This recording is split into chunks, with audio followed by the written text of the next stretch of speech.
Well, we are continuing to follow breaking news from south of the border this morning, where we are learning the U.S. Supreme Court has ruled that Donald Trump will stay on the primary ballots nationwide. And for a closer look at that decision and Super Tuesday, of course, let's bring in Stephen Farnsworth. He's a political science professor at the University of Mary, Washington. Thanks so much for joining us. This is a groundbreaking decision. How big a win is this for Donald Trump? Well, this is, of course, good news for Donald Trump in that he can stay on the ballot.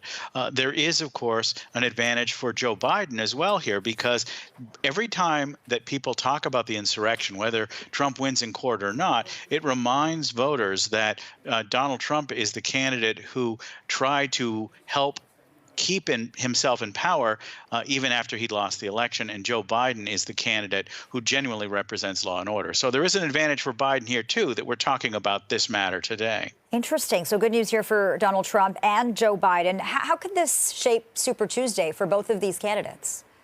Well, of course, the decisions that the Supreme Court made today only ratify the status quo.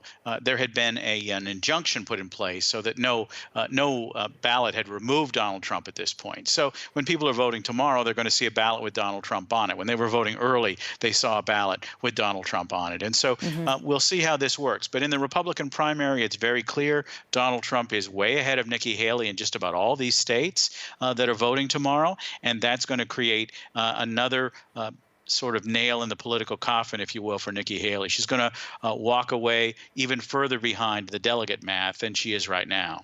Right. Let's talk about Nikki Haley. She, of course, is Trump's last standing rival. She's probably going to have a very hard time staying in this race if all goes according to plan. Is it almost inevitable that she will be dropping out after Super Tuesday? Well, it seems likely that there's going to be a lot more pressure on her to drop out after Super Tuesday. I wouldn't be surprised, though, if she decides to stay on a little bit longer. There has been significant issues with respect to Donald Trump's health that have been arising in recent weeks. He confused Nikki Haley for Nancy Pelosi, the former Democratic Speaker of the House. He repeatedly has referred to the president not as Joe Biden, but as Barack Obama, who hasn't been president since before Trump was president. So there are potential health issues that could derail Trump's march to the nomination. There's also, of course, the issues of the cases that he's facing. He may be in court. It's likely he's going to be in court on a criminal charge before the end of the month.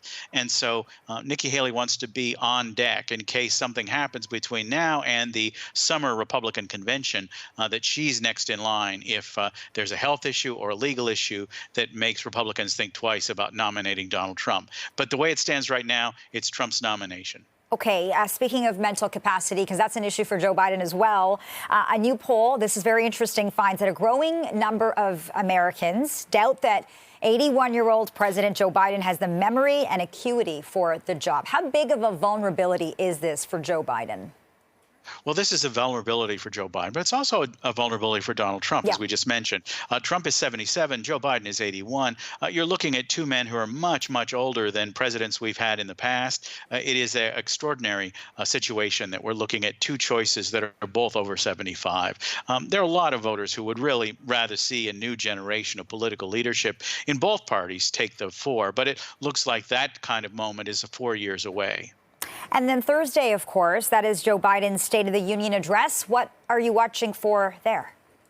Well, I think the big challenge that Joe Biden has, and the New York Times poll that you referred to speaks to it, is that a lot of people are not that happy with the current conditions in the country. The economy isn't doing as well as people would like.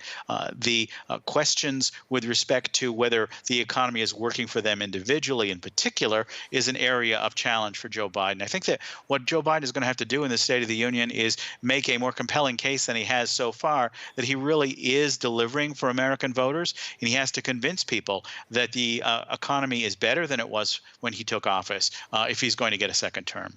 Okay, Stephen Farnsworth, political science professor at the University of Mary, Washington. Always good to talk to you. Thanks so much for this.